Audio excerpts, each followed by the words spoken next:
அஸ்ஸலாமு அலைக்கும் வரஹ்மத்துல்லாஹி வபரகாத்துஹு ரப்பிஷ் ரஹ்லி சத்ரி வயஸ்ஸிர்லி அம்ரி வஹ்லுல் உக்ததம் மின் லிசானி யஃப்கஹு கௌலி. அல்ஹம்துலில்லாஹ், அல்லாஹுடைய மாபெரும் கிருபையினால நாம் அனைவரும் இந்த ரமலான் மாதத்துடைய 26வது நாளை அடைந்திருக்கோம்.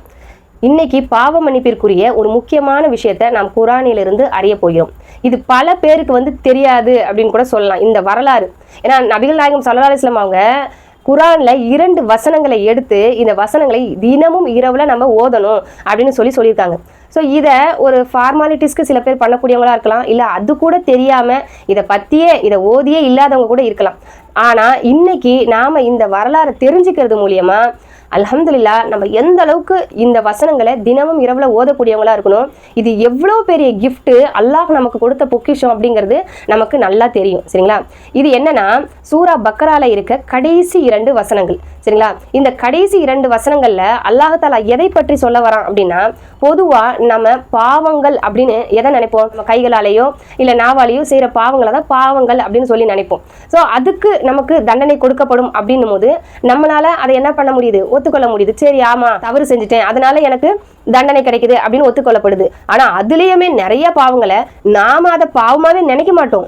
ஆனா நமக்கு இந்த 2-3 விஷயங்கள்ல ஆமாப்பா இது நான் போய் சொன்னது தப்பு தான், அவங்க கிட்ட இருந்து காசு எடுத்தந்தான், இப்படி வெளிப்படையா சில விஷயங்களை தான் நம்ம பாவம் ஒத்துப்போம். ஆனா நம்மையும் அறியாம நம்ம அவ்வளவு எக்கச்சக்கமான பாவங்களை நம்ம கைகளாலையும் நம்மளோட நாவலாலையும் நம்மளுடைய செயல்களாலையும் நம்ம செஞ்சுக்கிட்டு தான் இருக்கோம்.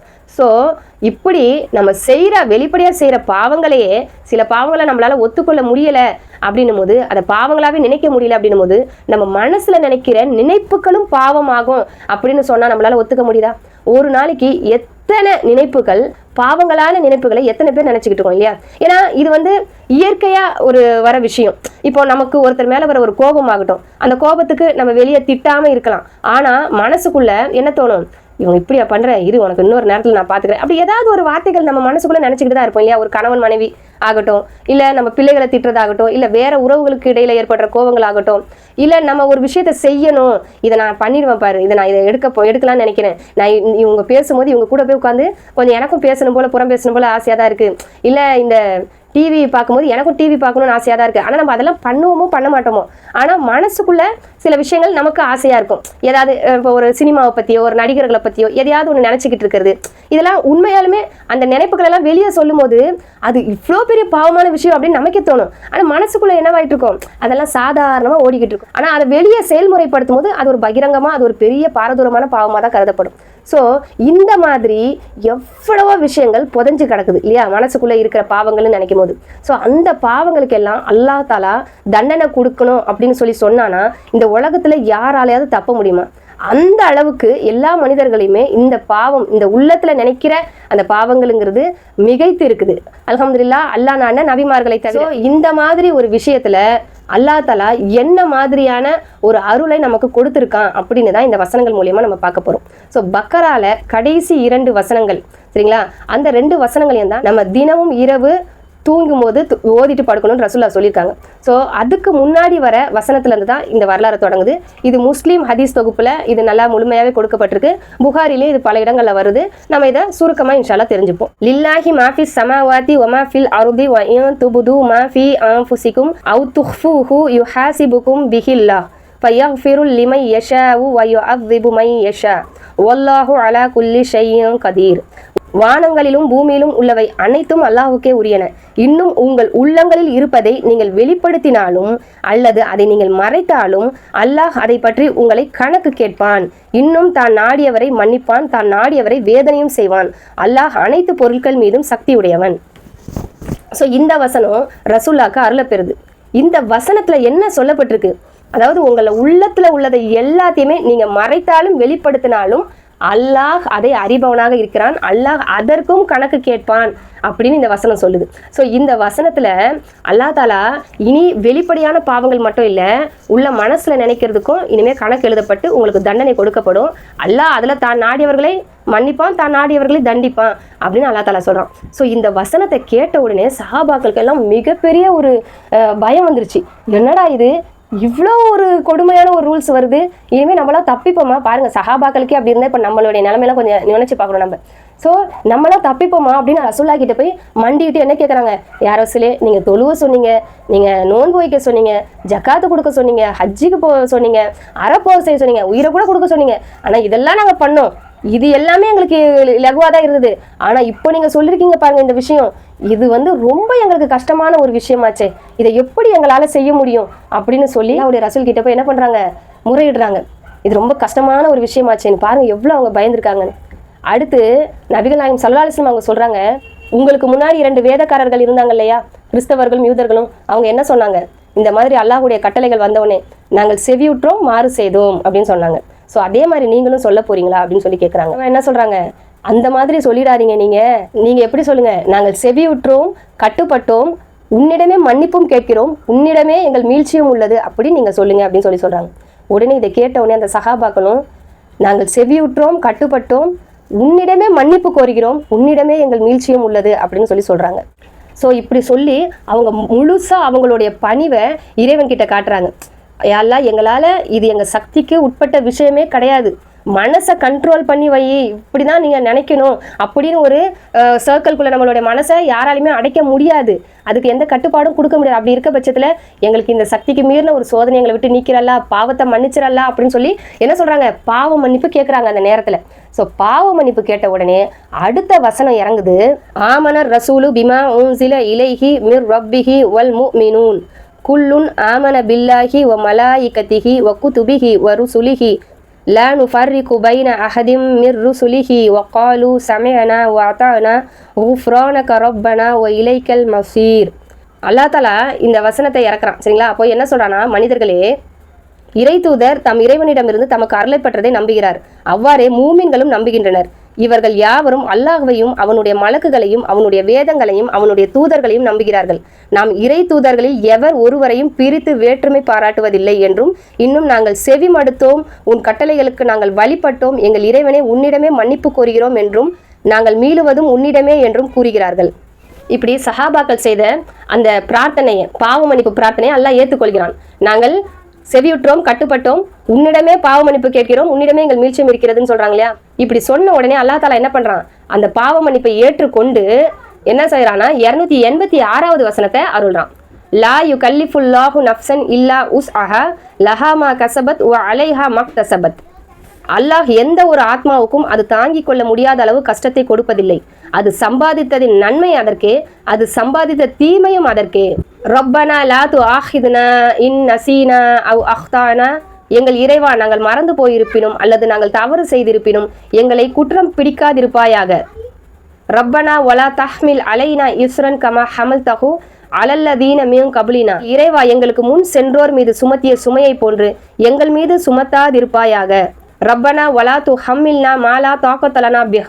எங்கள் இறைவா, எங்கள் சக்திக்கு அப்பாற்பட்ட எங்களால் தாங்க முடியாத சுமையை எங்கள் மீது சுமத்தாதிருப்பாயாக. வஃப் அன்னா வஃபிர் லனா வர்ஹம்னா அந்த மௌலானா ஃபன்சூர்னா அலல் கௌமில் காஃபிரீன்.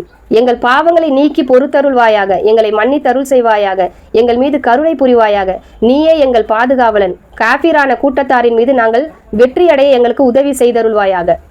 ஸோ இந்த வசனத்தை அல்லாஹ் தாலா சொல்லி காட்டுறான். ஸோ இதை சொல்லும் போது அல்லாஹ் தாலா ஒவ்வொரு துவாக்களுக்கு இடையிலும் பதில் அளிக்கிறானா, அப்படியே அந்த ஹதீஸ்ல வருது. அதாவது அவங்க கேட்குறாங்க இல்லையா, எங்கள் அதிபதியை நாங்கள் மறந்து போயிருப்பினும் அல்லது நாங்கள் தவறு செய்திருப்பினும் எங்களை தண்டித்து விடாதே அப்படின்னோடனே, அப்படியே ஆகட்டும் அப்படின்னு அல்லாஹ் பதில் சொல்றானா. எங்கள் அதிபதியை எங்களுக்கு முன் சென்றோர் மீது சுமத்திய சுமையை போன்று எங்கள் மீது சுமத்தி விடாதே. அப்பவும் என்ன சொல்றானா, அப்படியே ஆகட்டும் அப்படின்னு சொல்லி பதில் சொல்றானா இறைவன். எங்கள் சக்திக்கு மீறிய சுமையை எங்கள் மீது சுமத்தி விடாதே, அதற்கும் அல்லாஹ் தஆலா என்ன பண்றான், அப்படியே ஆகட்டும் அப்படின்னு சொல்றானா.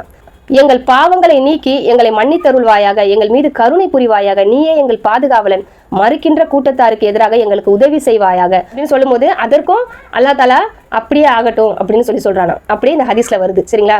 ஸோ இந்த வசனத்துல நம்ம கேட்கிற துவாவானது இறைவன் நமக்கு எப்படி ஒரு மூமினானவங்க துவா செய்யணும் அப்படின்னு சொல்லி கொடுத்து அந்த துவாவிற்கு அவனே பதில் அளிக்கிறதாவும் சொல்றான். அப்ப தினமும் இரவுல இந்த துவாவை நம்ம ஓதும் போது இறைவன் நமக்கு பதில் அளிக்கிறானா. ஸோ இதுல எவ்வளோ ஒரு விஷயம் இருக்கு பாருங்க. ஏன்னா சஹாபாக்கள் செய்த அந்த பாவ மன்னிப்பு துவாவை ஏற்றுக்கொண்டு நாங்க இனிமே வழிபட்டோம், நாங்க இனிமே செவியுற்றோம் கட்டுப்பட்டோம், உங்ககிட்ட பாவ மன்னிப்பு கேட்கிறோம். எதுக்கு அவங்க முன்னகட்டி பாவ மன்னிப்பு கேட்டுட்டாங்க? ஏன்னா இந்த மாதிரியான பிரச்சனைகள் நமக்கு வரும்போது நம்ம செய்யற பாவ மன்னிப்பு நம்மை தாழ்த்தி கொள்வது அல்லாஹ்விடத்தில் நம்மளை உயர்த்தும், நமக்கு வர முசீபத்துக்களை நீக்கும். அவங்க எதை முசீபத்தா நினைச்சாங்க? இந்த ஒரு கட்டளையை, ஏன்னா இப்படி ஒரு கட்டளை வந்துருச்சுன்னா நம்மளாலலாம் தப்பிக்கவே முடியாது, யாரும் தப்பிக்க மாட்டோம், சொர்க்கத்துக்கு போறது ரொம்ப சிரமம் அப்படின்னு அவங்க நினைச்சதுனால உடனடியா என்ன பண்ணாங்க? அந்த முசீபத்தை நீக்கிறதுக்கு பாவ மன்னிப்பு கேட்க சொன்னாங்க இல்லையா? ரசூலுல்லாஹ் என்ன சொல்லி கொடுத்தாங்க? நீங்க பாவ மன்னிப்பு கேளுங்கன்னு. உடனே அவங்களும் அதை அப்படியே கேட்கறாங்க. அல்ஹம்துலில்லாஹ். அவங்க பணிவை காட்டுறாங்க, அப்படியே அவங்களுடைய பயத்தை காட்டுறாங்க, அல்லாஹ் மேல இருக்க பயத்தை. ஸோ காட்டின உடனே அல்லாஹ் தாலா இந்த வசனத்தை இறக்குறான். இந்த வசனத்துல இப்படிதான் துவா செய்யணும் அப்படின்னு சொல்லி கொடுக்குறான். ஏன்னா இப்போ இந்த துவாவை நம்ம பார்த்துக்கிட்டோம்னா, இப்போ இதுல அல்லாஹ் தாலா எவ்வளவு அழகா சொல்றான் பாருங்க. நாங்க மறந்திருந்தாலும், அதாவது மறதியில கூட ஒரு மனிதன் பாவம் செய்வான். ஒரு தொழுகை அப்புறம் தொழுகலாம் அப்படின்னு நம்ம இருப்போம், மறந்தே போயிடுவோம், எல்லாரும் தொழுகையே விட்டுருவோம். அதுக்கு எல்லாம் குற்றம் பிடிப்பானா? மறதியில. சரிங்களா? அப்போ அதுக்கு குற்றம் பிடிக்க மாட்டான். நோன்பு வச்சிருக்கோம், நோன்பு வச்ச நிலையில நம்ம மறந்து போய் தவறுதலா எதையாவது சாப்பிட்டுறோம், அப்போ அல்லாஹ் தாலா அதுக்கு குற்றம் பிடிப்பானா? குற்றம் பிடிக்க மாட்டான் இல்லையா? அப்போ இந்த மாதிரியான சில சலுகைகளை அல்லாஹ் தாலா நமக்கு கொடுக்குறான். அது மட்டும் இல்லாம நமக்கு முன் சென்றவர்கள் மீது சுமத்தின சுமையை போல எங்கள் மீது சுமத்திடாதன்னு நம்ம கேட்கிறோம். அப்போ அல்லாஹ் தாலா என்ன பண்றான்? நம்ம முன்னாடி சென்றவங்க மேல இந்த மாதிரி நிறைய கட்டளைகள் அவங்களுக்கு மேல விதிக்கப்பட்டிருக்கும் போல இருக்கு. ஸோ இந்த மாதிரியான விஷயங்களையும் நீங்க அல்லாஹ் கிட்ட கேட்டு பாதுகாப்பு பெற்றுடுங்க அப்படின்னு இறைவன் நமக்கு சொல்லி கொடுக்குறான். ஸோ அதையுமே இறைவன் என்ன சொல்றான்? அதே மாதிரி ஆகட்டும்னு சொல்றான். ஸோ அடுத்து என்ன பண்றான்? எங்களுக்கு சக்திக்கு மேல எந்த சுமையும் எங்க மேல சுமத்திராதல்ல, நாங்க தாங்கக்கூடிய அளவுக்கு மட்டும் எங்க மேல சுமத்தல்ல அப்படின்னு சொல்லி அதையும் மூமின்களை கேட்க சொல்றான். ஏன்னா இந்த மாதிரியான விஷயங்கள்லாம் சக்திக்கு அப்பாற்பட்ட விஷயம் தானே இல்லையா? இதெல்லாம் அல்லாஹ் தாலா கட்டளையா விதிச்சுட்டானா, கடமையாக்கிட்டானா நம்மளாலாம் பண்ண முடியுமா? ஸோ இந்த மாதிரியான விஷயங்களை எங்ககிட்ட இருந்து நீக்கிறாள்ல அப்படின்னு அல்லாஹ் தாலா கேட்க சொல்றான். அடுத்து என்ன சொல்றான்? இது ரொம்ப முக்கியமான ஒரு விஷயம். அல்லாஹ் தாலாவுடைய பாவ மன்னிப்பு எப்படியாப்பட்டது அப்படிங்கிறத வாஃபு அண்ணா, வஃபீர் லனா, வர்ஹம்னா 3 விதமா அல்லாஹ் தாலா சொல்றான். இந்த வாஃபு அண்ணான்னு பார்த்தோம்னா, இந்த அஃபு பார்த்தோம் இல்லையா? அஃபூன் அல்லாஹும்ம இன்னக்க அஃபூன் துஹிபுல் அஃபு ஃபஅஃபு அன்னி. நம்ம ரமலான் மாதத்துல மட்டும்தான் அந்த அஃபு அப்படிங்கிற அந்த தன்மையை நம்ம சொல்லி துவா செய்றோம். ஆனா நம்ம இந்த துவாவை தினமும் இரவுல ஓதுனோம்னா நம்ம தினமுமே அந்த பாவங்களை அழித்து மன்னிச்சிடலான்னு கேட்கக்கூடியவங்களா இருப்போம். புரியுதுங்களா? அப்போ எவ்வளோ பெரிய கிஃப்ட் இந்த ஒரு வசனம். அப்போ இந்த அஃபுவா அப்படிங்கிற வார்த்தையை அல்லாஹ் தாலா இங்கே பயன்படுத்தி இப்படி எங்களுடைய பாவங்களை மன்னித்து அதை அழித்து அருள் புரிய அல்லாஹ் அப்படின்னு சொல்லி அல்லாஹ் கிட்ட கேட்க சொல்றான். அடுத்து ஃபஃபீர்லனா, அந்த ஃபஃபீர் அப்படிங்கிறது எதை பத்தி சொல்லுது? ஒரு பாவத்தை மறைத்து மன்னிக்கிறது இல்லையா? அப்போ அதையும் அல்லாஹ் கிட்ட கேட்குறோம். எங்க பாவத்தை அழிச்சு மன்னிச்சிரு, மறைத்து மன்னித்திரு, வர்ஹம்னா அதுக்கு அருள் புரி எங்களுக்கு. அதாவது அந்த பாவங்கள் மன்னிக்கப்பட்ட பிறகும் அந்த பாவத்திற்கு போகாமல் எங்களுக்கு அருள் புரியல்ல அப்படின்னு சொல்லி அல்லாஹ் கிட்ட கேட்குறோம். அடுத்து நம்ம எதிர்த்து நிற்கிற அந்த கூட்டம், அது யார் வேணா இருக்கலாம், நம்மளை பாவத்துக்கு இழுத்து செல்லக்கூடிய பாவிகளாக கூட இருக்கலாம். அந்த மாதிரியான மனிதர்கள் கிட்ட இருந்து, அக்கிரமக்காரர்கள் கிட்ட இருந்து நம்ம பாதுகாப்பு கேட்டு அல்லாஹ் கிட்ட உதவி கேட்கணும். சரிங்களா? ஸோ இந்த ஒரு துவா மூலியமா நமக்கு நிறைய பலன்கள் இருக்கு. நமக்கு எல்லாருக்கும் தெரியும், சூரா பக்ராவை யார் வீட்டில் ஓதுறாங்களோ அவங்க வீட்டுல ஷைத்தான் வராதுன்னு தெரியும். இப்போ இந்த பக்கராவை நம்ம எல்லாராலையுமே ஒரு நாள்ல உட்காந்து முழுக்க ஓத முடியுமா? 2.5 ஜுஸ் இருக்கு, ஓத முடியுமான்னு கேட்டா இல்ல. ஆனா தினமும் இரவு இந்த ஆமன ரசூல்ல தொடங்கி இந்த கடைசி வசனம் வரைக்கும் நம்ம முடிச்சோம்னா அல்ஹம்துலில்லாஹ் அதுவே அவங்களுக்கு போதுமானது அப்படின்னு சொல்றாங்க. அப்ப ஷைத்தானுடைய தீங்கு நம்ம கிட்ட இருந்து போகணும்னா இந்த வசனங்களே நமக்கு போதுமானது. தயவு செய்து இந்த வசனங்களை இரண்டத்தையும் மெமரைஸ் பண்ணுங்க. மேக்சிமம் நிறைய பேருக்கு அந்த கடைசி வசனம் தெரிஞ்சிருக்கும். ரப்பனா லா துஆஹிதுனா இன் நஸீனா, அது தெரிஞ்சு வச்சிருப்போம்.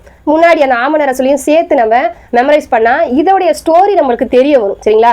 அப்போ எந்த மாதிரி சூழ்நிலையில இந்த மாதிரி ஒரு பாவ மன்னிப்பு கேட்டதுனால இந்த ஒரு மிகப்பெரிய கடுமையான கட்டளை நம்ம விட்டு நீங்கி இருக்கு அப்படின்னு தெரிஞ்சா அதுக்கு கிஃப்டா அல்லாஹ் தஆலா இன்னொரு பாவ மன்னிப்பு துவாவை நமக்கு சொல்லி கொடுக்குறான். சரிங்களா? இப்படி கேளுங்க, இன்னும் நீங்க உங்களுக்கு என்னவாகும்? நன்மை கிடைக்கும். உங்களுடைய முழு பாவங்களும் தினம் தினம் டெய்லி பேசிஸ்ல எல்லாமே அப்படியே அழித்து மன்னிக்கக்கூடியவன் இல்லையா? அப்படியே அழிச்சுக்கிட்டே இருப்பேன் அப்படின்னு சொல்லி அல்லாஹ் தஆலா சொல்லி கொடுக்கும்போது இது எவ்வளவு பெரிய கிஃப்ட். சஹாபாக்கள் பணிந்ததன் மூலியமா அல்லாஹ் தஆலா அவங்களை எப்படி உயர்த்துறான் இல்லையா? அதான் அல்லாஹ் என்ன சொல்றான்? எந்த ஒரு மனிதர் பணிகிறார்களோ அவங்களை நான் உயர்த்துவேன்னு சொல்லி சொல்றான். இப்போ நம்ம இந்த உலகத்துல அல்லாஹ்க்கு முன்னாடி நம்ம எவ்வளவு பணிறோமோ அந்த அளவுக்கு மறுமையிலையும் சரி இந்த உலகத்திலையும் சரி அல்லாஹ் தஆலா நம்ம உயர்த்தக்கூடியவனா இருக்கான். இந்த வசனங்களை பத்தி இன்னும் பல உலமாக்கள் என்ன சொல்றாங்கன்னா, இது சஹாபாக்களே கேட்ட வசனம் அப்படின்னு சொல்றாங்க.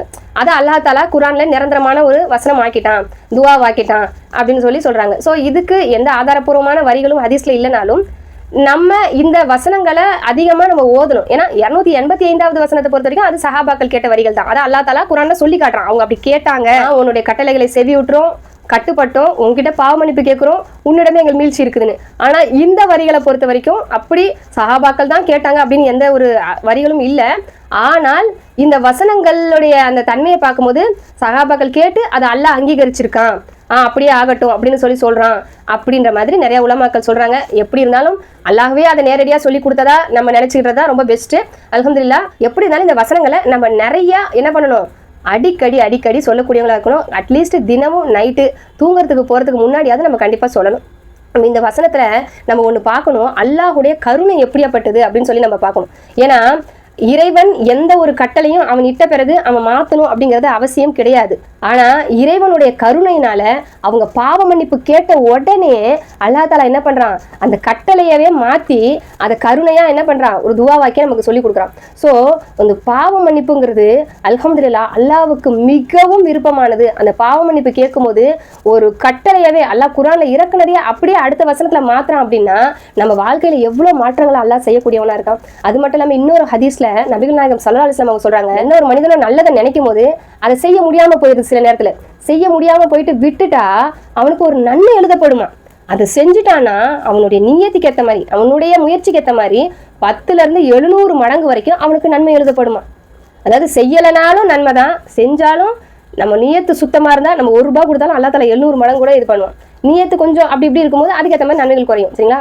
ஸோ அந்த மாதிரி நம்மளுக்கு நன்மை கிடைக்குதான். ஆனால் ஒரு தீமையை நினைச்சிட்டான்னு நினச்சிங்களேன், இவனை கொல்லணும், இவனை அடிச்சு விரட்டணும், இப்படி ஏதாவது ஒன்று நம்ம மனசில் யார் மனசுல அதை நினைக்கிறாங்கன்னு நினச்சிக்கோங்களேன், அந்த நினைப்பு ஆனது அவனுக்கு தீமையை கொடுக்காதான், அவனுக்கு பாவம் எழுதப்படாதான். அந்த நினைப்பை அவன் செஞ்சுட்டானா, அவன் ஒரு செயலை ஆக்கிட்டானாதான் அது பாவமாக்க அவன் மேலே எழுதப்படும். அப்படின்னும் போது இது எவ்வளோ பெரிய கருணை இல்லையா. நன்மையை நினைச்சாலே நமக்கு நன்மை எழுதப்பட்டுருமா, ஆனால் தீமையை நினைச்சா நமக்கு பாவம் இல்லையா. இன்னொரு ஹதீஸ்ல என்ன வருது, அப்படி அந்த தீமையை நினைச்சிட்டு இதெல்லாம் செய்ய வேணாம் அப்படின்னு ஒரு மனிதன் நினைச்சா அது கூட நன்மையாகும் அப்படின்னு இருக்கு. ஸோ எவ்வளோ அல்லாஹ் மிகப்பெரிய கருணையாளன், அவனுடைய கருணைக்கு ஒரு எல்லையே கிடையாது. இந்த மாதிரியான அதாவது நிறைய பேருக்கு இந்த மைண்ட் வாய்ஸ்ன்ற விஷயத்துல தான் அவங்களுடைய கோபங்கள் கண்ட்ரோல் ஆகிறதே இருக்கு. சைக்காலஜிக்கலாக பார்த்தோம்னா எத்தனையோ பேர் அவங்க வேலை செய்கிற அந்த அலுவலகமாக இருந்தாலும் சரி, இல்லை வீட்டில் கணவன் மனைவிக்குள்ளே உள்ள பிரச்சனைகளாக இருந்தாலும் சரி, இல்லை மாமியார் அந்த மாதிரி பிரச்சனைகளாக இருந்தாலும் சரி, இல்லை வேற ஏதாவது பக்கத்து வீட்டில் உள்ளவங்க கிட்ட சண்டையாக இருந்தாலும் சரி, எதுவாக இருந்தாலும், இல்லை மனசுக்குள்ளே தோன்ற ஆசைகளாக இருந்தாலும் சரி, அந்த மைண்ட் வாய்ஸ் சரிங்களா, அதுதான் நம்மளை என்ன பண்ணுதுன்னா ஒரு சாட்டிஸ்ஃபைடான ஒரு சூழ்நிலை நம்மளை வச்சிருக்கு. சரி, அதை நம்மளால சொல்லதான் முடியல, மனசுக்குள்ளையாவது 4 வார்த்தை திட்டிப்போம் இல்லையா. மனசுக்குள்ளையாவது எத்தனை பேர் என்ன பண்ணுறாங்க, சரி இப்படி இருக்கு இடிச்சலா இப்படி திட்டிக்கிறாங்க இல்லையா. ஸோ இப்படி ஒரு மனசுக்கு ஒரு திருப்தி அளிக்கிற ஒரு சூழ்நிலை எது உருவாக்குது, நமக்கு சொல்லிக்கிற அந்த வார்த்தைகள் இல்லையா. அதில் தவறு குற்றம் ஆயிடுச்சுன்னா அது எவ்வளோ பெரிய ஒரு பாரதூரமான ஒரு விளைவை நமக்கு ஏற்படுத்தும். ஸோ அதை நம்ம சுத்தம் பண்ணால் அதுக்கு அல்லாஹ் நன்மை கொடுப்பானா. நல்ல எண்ணம் உள்ளவர்களுக்கு அல்லாஹ் தஆலா நன்மை எழுதுறான் சொல்றீங்க சரிங்களா. ஆனால் சில நேரங்களில் இந்த மாதிரியான விஷயங்கள் நம்ம கோபத்திலேயோ நம்ம இயலாமையிலையோ வரதான் செய்யும். ஸோ அல்லாஹ் தஆலா அதை தவிர்த்து மனிதர்கள் இப்படி தான் இருப்பாங்க, அவங்களுடைய இயலாமைக்கு ஏற்ற மாதிரி நம்ம சட்டத்தை கொடுப்போம் அப்படின்னு சொல்லி அல்ஹம்துலில்லாஹ் நமக்கு இந்த சட்டத்தை மாற்றிருக்கான் இந்த வசனம் மூலியமா.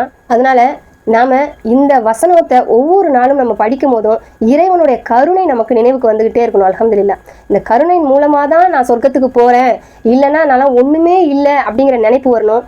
அதிகமாக இறைவன்கிட்ட பாவ மன்னிப்பு கேட்கணும். இந்த 2 வசனங்களையும் தயவு செய்து இந்த ரமலான் முடியறதுக்கு முன்னாடி மனனம் செய்துட்டு நான் படிச்சுட்டேன் அல்ஹம்துலில்லாஹ் அப்படின்னு சொல்லி கமெண்ட் செய்யுங்க. இன்ஷா அல்லாஹ். அல்லாஹ் தஆலா நாம் செவியுற்ற ஒவ்வொரு விஷயங்களையும் நம்முடைய வாழ்க்கையில் நம்மை நடைமுறைப்படுத்தக்கூடிய மக்களாக ஆக்கி அருள் புரிவானாக. வாஹிர் தாவானா அனில் அல்ஹம்துலில்லாஹி ரப்பில் ஆலமீன். அஸ்ஸலாமு அலைக்கும் வரஹ்மத்துல்லாஹி வபரகாத்துஹு.